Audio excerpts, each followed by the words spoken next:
My dear viewers, today we will discuss about farm bills of 2020 that have been passed by the Indian Parliament, and we will see why farmers are protesting. What is the reason behind the farmer protests? So today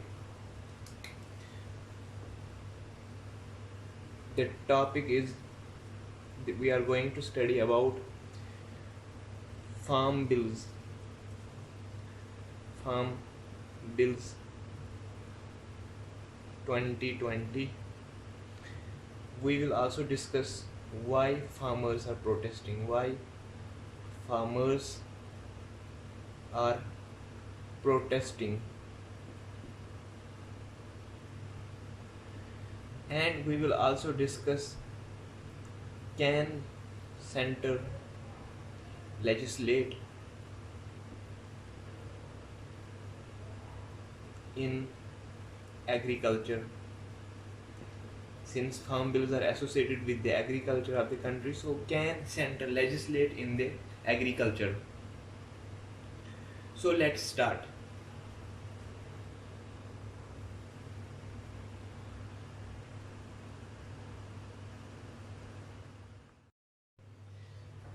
So let us start our work with the farm bills of 2020.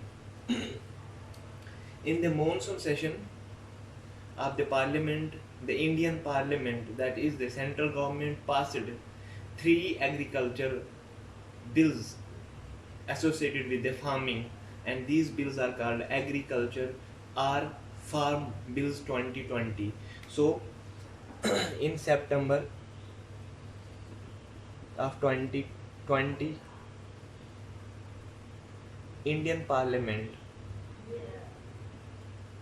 passed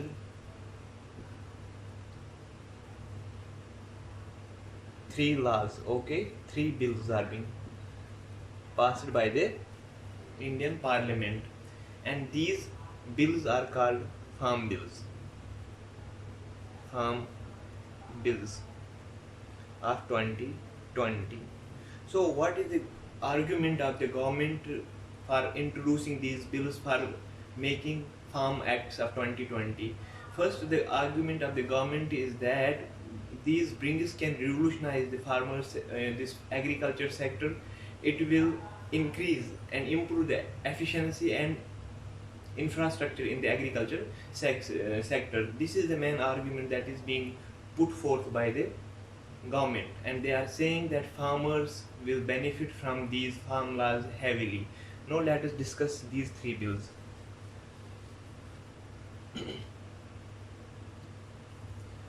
So the first bill is titled as farmers produce trade and commerce promotion and facilitation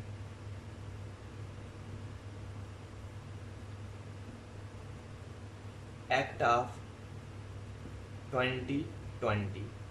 So the first bill that was introduced and that became an act is Farmers Produce Trade and Commerce Promotion and Facilitation Act 2020. Second bill that was introduced is Farmers, it is titled as Farmers Empowerment and Protection Agreement of Price Assurance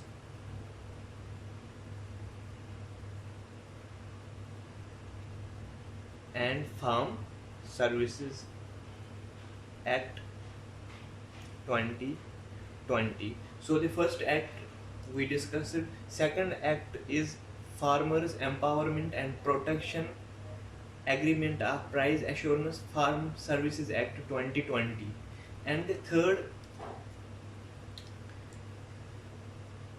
act in this legislation is Essential Commodities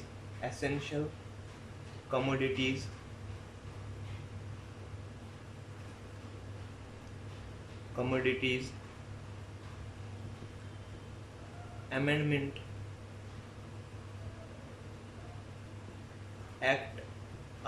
2020. Now we will discuss all these three bills one by one, and we will check out what are the features of these bills and what are the flaws, where there are certain things that if they could have been removed from those clauses would have been removed, then these farmer protests would not be going on in 2020. So let us see first act, that is Farmers Produce Trade and Commerce Promotion and Facilitation Act of 2020. So this act, it was introduced. This act allows the farmers, because the title is Promotion and Facilitation Trade and Commerce, so this act was brought to promote and facilitate trade and commerce in agriculture sector.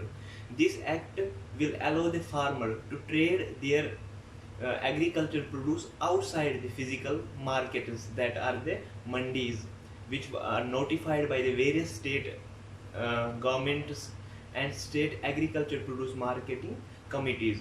So if we see the first provision of this act, our first feature of the act features is that farmer can trade its agricultural produce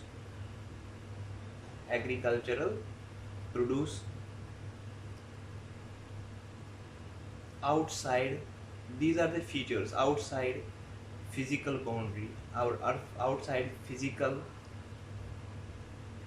markets. So these physical markets are mandis, outside mandis, which are notified by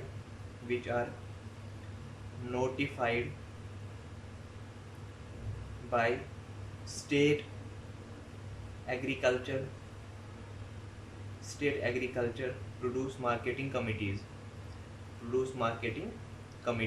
So these APMCs, they notify the physical areas where farmers can go, they can trade, they can they can sell their agricultural produce within those physically markets that are called mandis, marketing.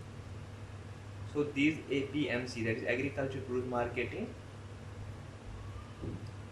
committees.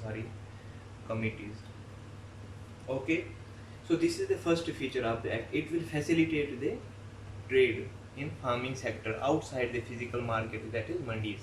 Second feature of the act is that since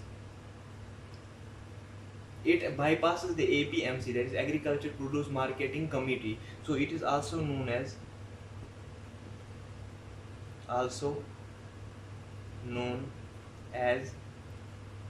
APMC, that is Agriculture Produce Marketing Committee Bypass Act. Why? Because it bypasses these notified markets. For example, I will give an example. Here we have a farmer, and he produces rice and wheat. Okay, this is the rice and wheat which a farmer produces. After the farmer produces his agriculture or the crop, that is rice or wheat, this farmer, he will go to these mandis, these notified markets. These are called markets or mandis. Okay, and here they will sell their produce, but they will not sell directly to the government. There are people that are called arthis. Are the government has, in bill it is middleman. Okay, so they will directly sell, the farmer will sell the produce to the middleman. Okay, the middleman will provide the services to the farmer and will give him the benefit. Okay, farmer will get the money for his crop, but from his produce, money will be deducted by this middleman for his service. Let it be 10%, that I will take 10% and I will buy. For example, this rice he sells for 1000. Okay, so 10% of this is almost 10 rupees, so he will take 100 rupees, for example. Okay, and 900 he will return to the farmer. So this is the middleman concept. Then this arthi, they then distribute, they then sell their produce to the other either government or other private, in other private sectors it goes them, but it has to pass through this agriculture produce these markets that are being notified by the state agriculture produce marketing committees. That is why it is known as APMC Bypass Act, because then it will not include all these middlemen and all arthis, and this is called an APMC Bypass Act. Third provision of the act is that it will promote, since there is no APMC, so it will promote barrier free, to promote barrier free trade, barrier free trade, whether within the state, that is barrier free interstate or intrastate, within the state or outside the state, intrastate and interstate. Inter means trade with the other state, intra within the state trade can be promoted, to promote barrier free trade of agricultural produce by farmer intrastate or interstate. Okay, because why it will promote this barrier free trade? There is no APMC, okay, no physically notified market, so there is no APMC. There will be continuous trade of the agricultural produce, whether within the state or outside state. With and the third feature of this act, fourth feature of this act is it will promote the electronic transaction. So we have to remember this. So this bill mentions that there should be an electronic trade, and electronic trade can be either direct, I mean the farmer will sell the the agricultural produce directly, or it can be online mode. Okay, online mode. So there is a mention of electronic trade. So remember these terms. It is known as APMC Bypass Act. Second, no APMC there. Third, it encourages the electronic trade, either direct or online mode. Okay, and then since this act, it bypasses the APMC, so APMC Act, it is being overridden by this Farmers Produce Trade and Commerce Promotion and Facilitation Act of 2020. Now the farmer can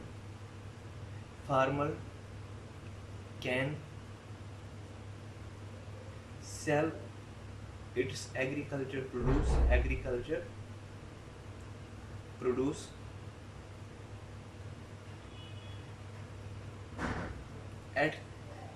at his convenience, either at farm gate, okay, in the field farm gates. Second, if they have stored them in warehouses, they can sell their warehouses, or if the farmer has stored the production, then they can also sell their produce at storage houses. So there will be no kind of restriction by the state government, since there is no agricultural produce marketing committee now, and the farmer can easily go for interstate, intrastate trade, and the people who are involved in this transaction, they will come to the farmer and they will take the production from the farmer, either at the farm gates or warehouses or storage houses. Okay,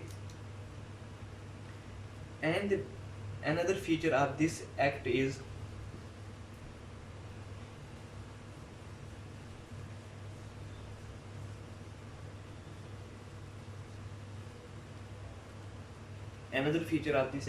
that since there is no APMC, means there will be no state government interference. Okay, state government interference, and when there is no interference, no cess or any kind of tax that was being imposed, no, they cannot impose those taxes. No cess or tax on, the production, or we can say on the farmers produce.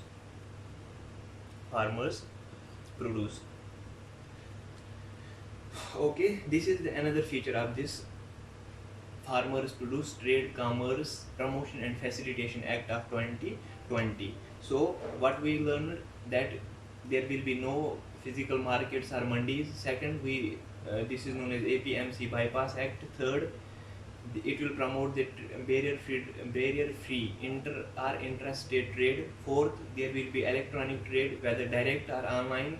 Fifth, the farmer can trade in any state, since there is no APMC, no state government interference, and no cess or tax will be imposed on the farmer. Why? Because this act, Farmers Produce Trade Commerce Promotion Facilitation Act, it prohibits state from imposing any kind of cess tax on the farmers produce. So there will be no fee, no APMC fees and all those things or other charges on the farmers produce. So farmer can get benefit from this. So this was the first act. So here, remember, the flaw in this act is APMC. Okay, no APMC. This is the first point that is being raised by the farmer. So remember this. We will discuss this later on, but this time remember what the farmers are demanding. Now we will go to the second bill.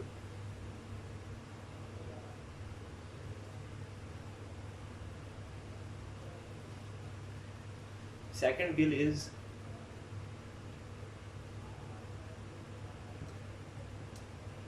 Farmers Empowerment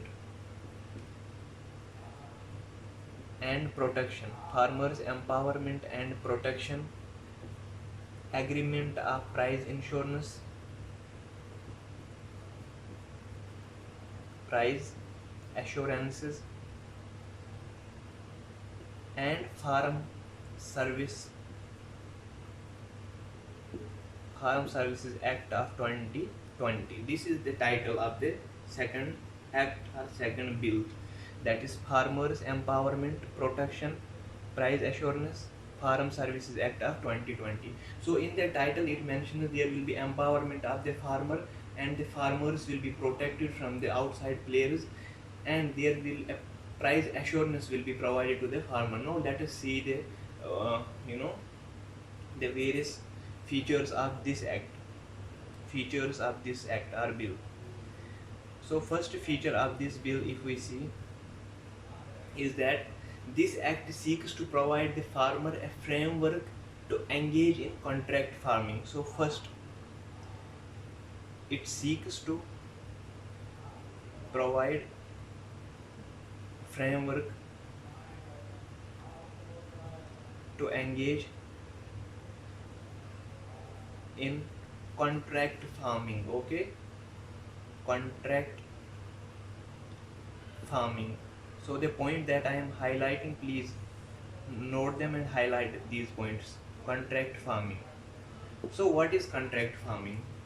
Because it provides for the contract farming. Contract means agreement. Okay, and the farming means production of the agriculture, any kind of production of the agriculture produce. That is called the contract farming. So this is called, contract means agreement and farming means production of agriculture produce. So contract farming is an agreement. Who will produce? Farmer. So it is an agreement between the farmer and the person who buys the production. That is called that has been mentioned by this bill as sponsor. Okay, sponsor. Private player has been introduced as sponsor. Private player has been introduced as sponsor. So there will be a contract between a farmer and a sponsor. Okay, and they will agree on certain things. That farmer will say, I want on for example for rupees 1000 per quintal on rice. The sponsor will give his rate and there will be an agreement, and after the agreement is reached between the farmer and sponsor, then there will be delivery of the production. So this is the first. So it provides for the contract farming. In contract farming there is always predetermined prices. Okay, so the farmer has not even put the seeds inside their fields, but before that there will be a deal. So there will be predetermined prices. Okay, before the sowing season. Before sowing season, before the farmer put the seed inside the field, these sponsors will come and they will make deals with the farmer that we will provide you this much of amount for the production, and then there will be agreement. That agreement and this kind of farming is called contract farming. I hope you guys you will like this lecture and all the lectures that are being uploaded and that will be uploaded in the future. Please do share, subscribe, and like and comment if you feel. So this is the first thing associated with this bill. The second feature of this bill, that is the Farmers Empowerment Protection Agreement Price Assurance Farm Services Act 2020, is second feature of this bill is that the entities which will make an agreement with the farmer to buy the agricultural produce, so they can be anyone. So these sponsors, which we call the sponsor can be कौन हो सकता है sponsor? Who is going to get the food? It can be an individual. Sponsor can be an individual, it can be a society, it can be companies, and it can even be a joint corporate. Okay, joint corporates. These sponsors, those who will buy this produce, agriculture production from the farmer, it can be an individual, it can be a society, it can be any company, it can be joint corporates. So there will be a deal between the farmer and these different sponsors. Okay, so this was the second feature. This is the second feature of this act. And the third feature of this act is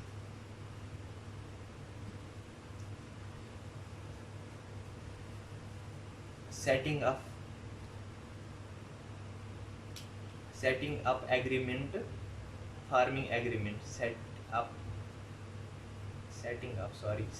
of agreement on farming. Okay, agreement on farming. So there will be an agreement on the farming. Okay, and the agreement, if there is involvement of the third parties in this agreement, those third parties, they have to be explicitly mentioned. So there is an agreement between the farmer and the sponsor. Okay, these are the two entities which are involved in this agreement. But if there is any other person involved in this, so third parties are involved in this act.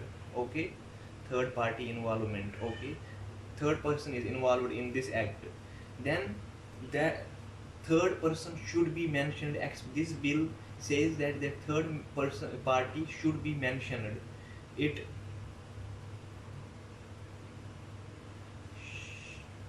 should be mentioned by the agreement. Okay, agreement should mention that third party explicitly. Okay, with name of that third party, so that there is no confusion regarding that. So now if there is an agreement, we have to remember this. What would be the duration of this agreement? What would be the time for this agreement? So let us see the agreement time. So minimum duration of this agreement, minimum duration for agreement, it will be one crop season. Okay, one crop season. What is one crop season?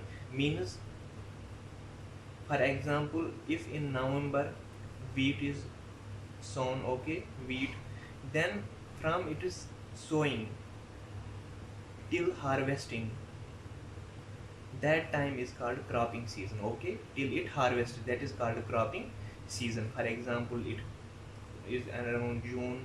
Okay, so this from November to June it becomes the crop season for this wheat. So the agreement can be minimum of this one crop season. Okay, and what would be the maximum limit for this? Maximum duration of agreement, it can be up to 5 years. Okay, up to 5 years this agreement can be set between a sponsor and a farmer. So in this agreement, purchase power, the purchase price of the farming produce may be added. Okay, purchase price of the farmer. Let us see the third condition in this act.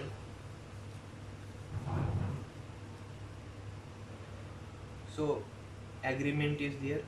So in this agreement, purchase power may be added. Purchase price means the price at which the crop will be purchased from the farmer, it may be added. It is not mentioned that it shall be added. It may be added. It may or may not be added. So this is the thing. So when this agreement, this act mentions about the purchase price may be added. So what does this mean? It means that if there is any price variation, the agreement must, it must guarantee price to the farmer. So if there is any price variation, then this agreement it guarantees the price. Okay, it guarantees the price, that is this mention, that is the purchase price may be added. So at that time it will guarantee the price for the agriculture produce to the farmer. Okay, it is optional. It is not, it is not explicitly mentioned here because they have added the term may be. Okay, so we know that whenever there is an agreement, always there some kind of dispute may occur. So what is the mechanism for this dispute addresser? How the farmer and the sponsor, they will resolve their disputes in case the dispute occurs. So let us see the dispute resolution of this act, the fourth feature. So in case of dispute between farmer, F for farmer, and S for sponsor. Okay, farmer and sponsor, there is a dispute between the farmer and sponsor. This act of 2020, it provides three-tier system. Okay, for resolution of this dispute, it provides three-tier dispute resolution system.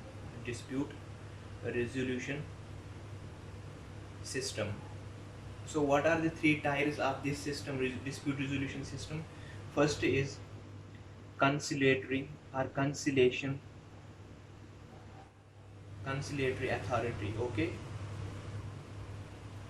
dispute resolution, there will be three-tier resolution of the dispute. First, there will be conciliatory. Okay, second is the for dispute resolution, there is sub-district magistrate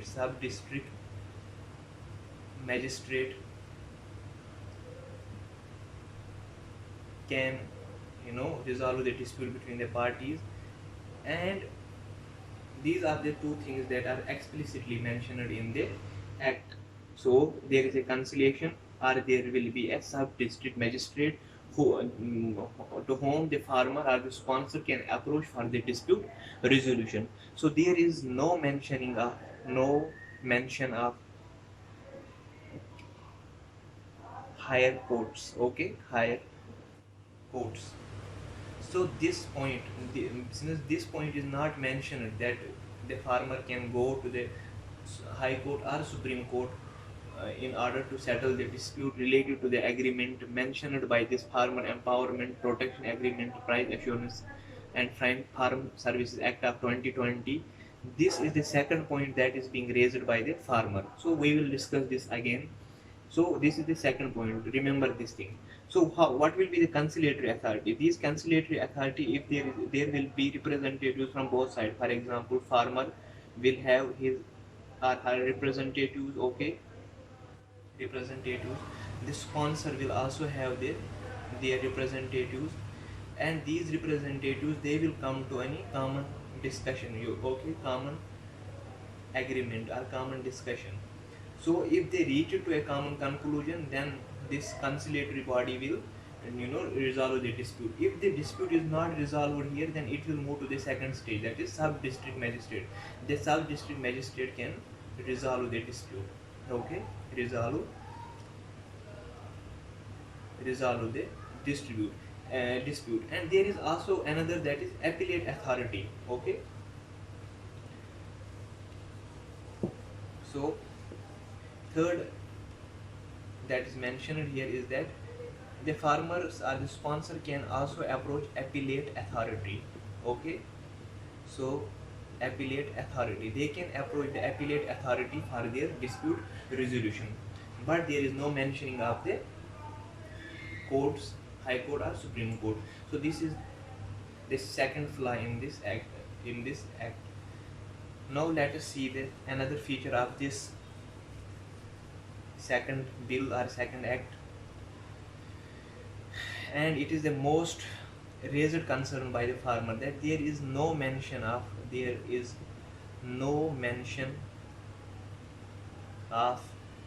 minimum support price. There is no mention of minimum support price. So what is this?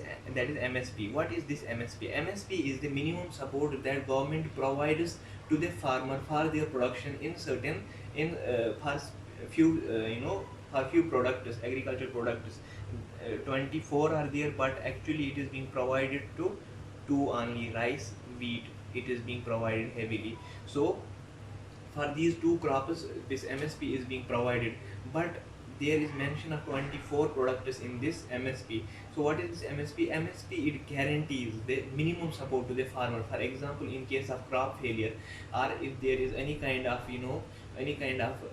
any kind of disruption in the agriculture production, at that time government will provide the minimum support, minimum price to the farmer, so that their lives are not lost, they do not lose in this sector of agriculture. So this is the main flaw in this bill, that is there is no mention of minimum support price. So it is the third concern raised by the farmers. Okay, third concern by the farmer.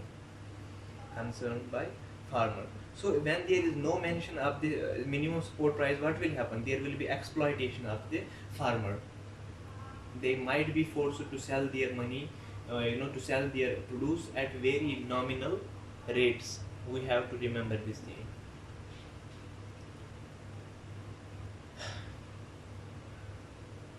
And there is also another thing that is associated with this, that fifth feature, that becomes the fifth feature actually.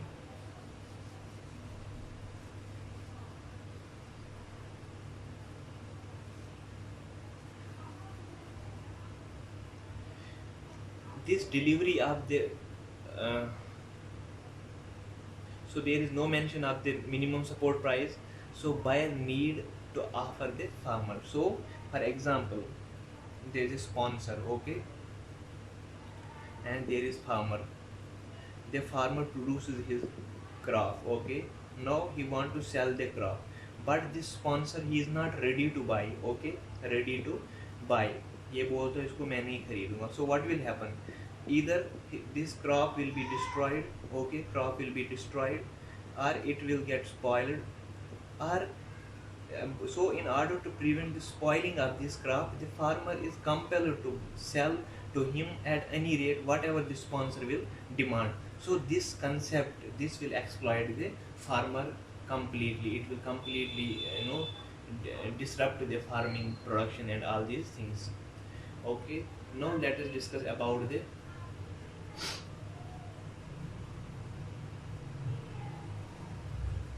third act involved in that has been passed by the parliament in 2020 with regard to agriculture, with regard to farming. So what is that third bill that has been passed in this regard? That is called essential commodities, essential commodities amendment act of 2020. So what is this act? This act that was being introduced, this is the essential commodities, okay. This act of 2020, it will override, okay, it will override essential, that is ECA, that is essential commodities act of 1955. So what are the provisions in the essential commodities act of 1955? This essential commodities act of 1955, it provides for, remember first thing, it provides for stockpiling limit. Stockpiling limit means the buyer of the agriculture produce, they cannot pile as much stock as they want. There is a limit on their borrowing, there is a limit on their buying, in order to prevent the spoil or exploitation of the peasant by these buyers. Why there was limit? Because it will prevent the hoarding, okay, to prevent hoarding. What is hoarding? Means, for example, this is a person A and this is farmer. This person A goes to farmer and he buys the wheat 100 quintal, okay. So 100 quintal from one farmer, 200 quintal for another farmer. So he will stock them. He will there is no, means he will buy 200, 300, so up to 500. But government has set 500 quintal as stock limit. No, he cannot buy one more 100. Means he cannot buy 600, 700, 800. He can only buy these 500 quintals. That is the stock limit, and this will prevent the hoarding. So what is the hoarding? Hoarding means that if that person A, if he has more than this, that is 500, then he has accommodated, he has consolidated so many, he has he has completely taken the production from the farmer. So this is hoarding. He will accommodate the crops in his storehouses or warehouses. Then whenever there is inflation in the market, he will release them in the market and will be it will be a profitable business for him. So in order to prevent this hoarding, the Essential Commodities Act of 1955 provided for the stockpiling. Now in 2020, September 2020, the government brought Essential Commodities Amendment Act, which overrides the Essential Commodities Act of 1955. How? First point, there is no mention of stockpile. There is no mention of stock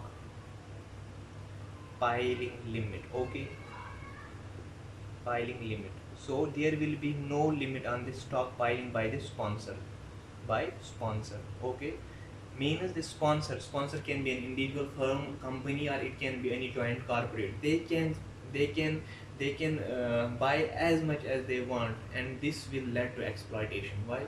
Because whenever there will be price variation, whenever there is less demand in the market, they will they will not release the production, and when there is high demand they will release but will sell the production at higher prices. So this is one thing that it will encourage the hoarding.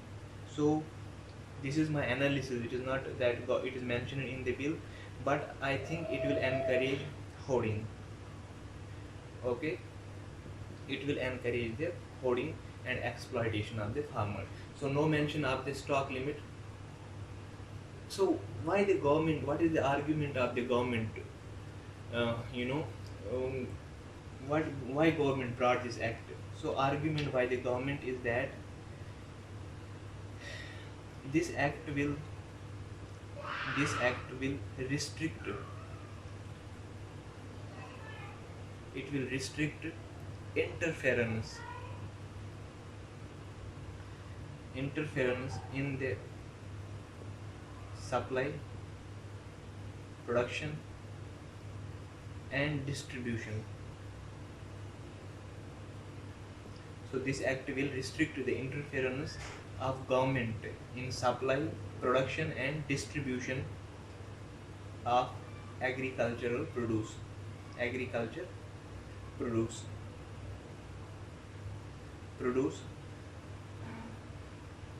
So it will encourage the foreign direct investment. Okay, FDA, FDI, that is foreign direct investment in agriculture.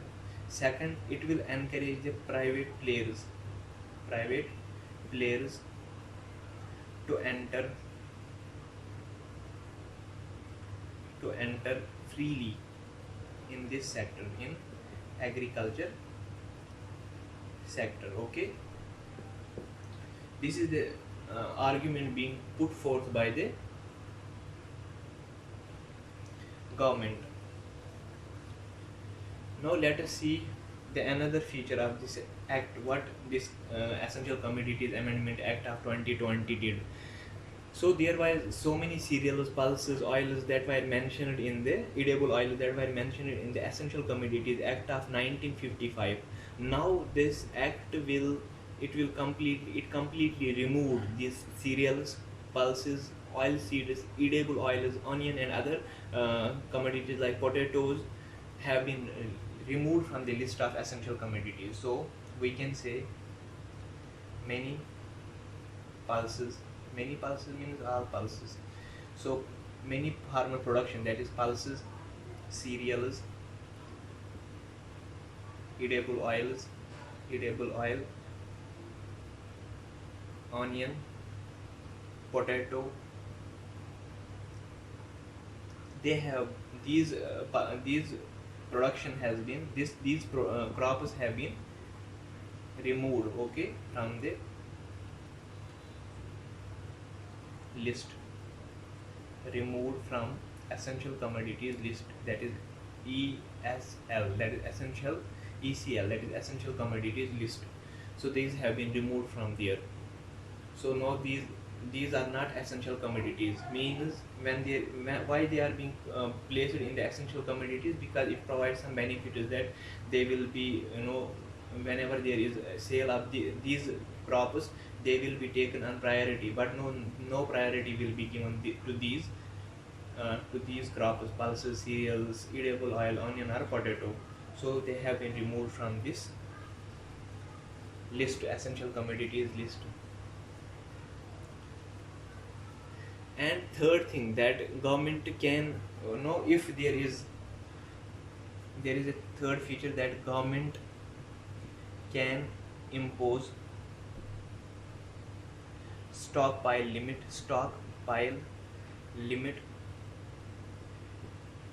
in exceptional or extraordinary, in exceptional circumstances. Since there is no mention of the stockpile in this act, so only in exceptional circumstances. What are exceptional circumstances? That, for example, if there is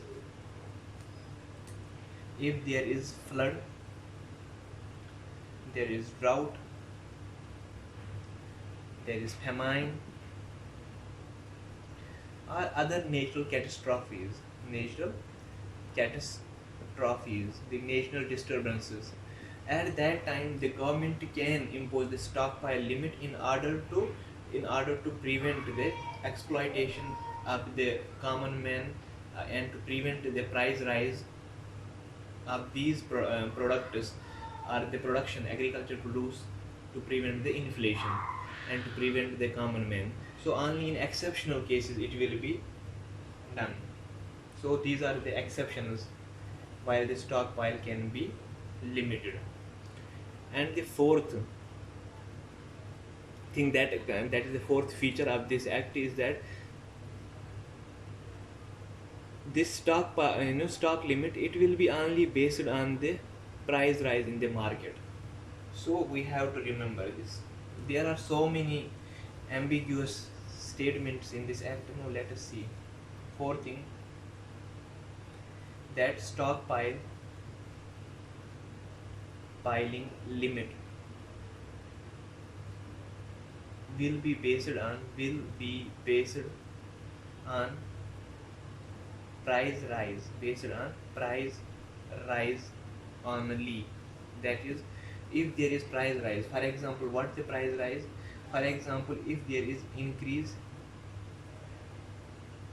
a retail price, for example, if the retail price in horticulture is increased by 10%, okay, if retail price in horticulture is increased by 100%, sorry, not 10%, 100%, then at that time the stockpile limit will be imposed. There will be a stockpile limit on the production. Second, if the retail price of the perishables, okay, perishable foods increase by 50%, okay, if this thing happens, these conditions happen, only there will be stockpiling limit. Otherwise there will be no stockpiling limit at all. There will be no stockpile limit. So when there is no stock limit obligation for the sponsor, what sponsor will do? The sponsor will go for hoarding, and that I have discussed. So this was the main features of this Essential Commodities Act that I have to discuss, that I discussed with you. Now let us see the few more things associated with this. So let us see the few more things. Since this act removes the fear from the private investors regarding the regulatory influence in their businesses, what will it promote? It will promote the private sector. It will promote the FDI in the agricultural infrastructure. Okay, but how it will promote it? How it will promote this private sector and FDI in agriculture? First, we saw that there is no stockpile limit. So let me discuss it here. It is essential, it is necessary to discuss this thing here, how it will benefit. Now we will see how farm bills promote privatization of agriculture. Privatization of agriculture, okay.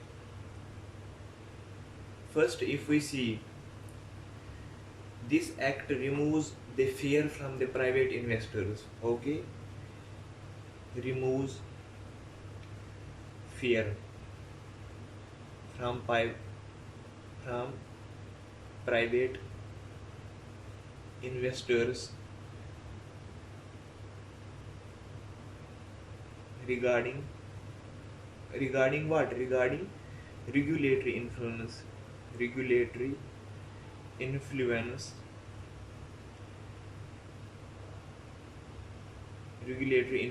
in their business operations, okay, in their business, whatever business means, the agriculture business, that fear is being removed from them. Why? Because now government cannot interfere in their business operations, so their fear of entering into the agriculture sector is being removed by this bill. Second, these farm bills, they promote, these farm bills promote, you know, private sector and foreign direct investment. Okay, foreign direct investment in agriculture. How? We will see how it promotes the FDI in agriculture and this private sector, how they will enter. First, we have to see how. First thing is that now there is no APMCs, that is agriculture market, agriculture product marketing committees. So when there is no agriculture product marketing committees, the farmers can trade directly with this, with the sponsors. Okay, sponsors. So the sponsors will get benefited whatever be their state of origin. Okay. Second is that there will be production as per private sponsors will. Why? Because whenever they wish to get the production they will get, whenever they will not, so it gives freedom. We can say in this, how we can say that these bills give freedom to private players, okay, or private investors, okay, in agriculture. For what? For first production, okay, for production. Second, freedom is being given, provided to them in case of moment, means there will be no trade restrictions. Okay, no trade restrictions. Third thing is they will have freedom for distribution. Okay, they can distribute it easily. There will be freedom for distribution of the agriculture production, and they will also be these bills also give freedom to their sponsor in case of supply or produce. Okay, in case of supply or production that we have discussed here. Okay, so this is the these are the main things, these are the main clauses in these bills which allow the private players and other entities to enter into the farm sector so as to benefit at large. Okay, now we will see what is the argument of government regarding these bills.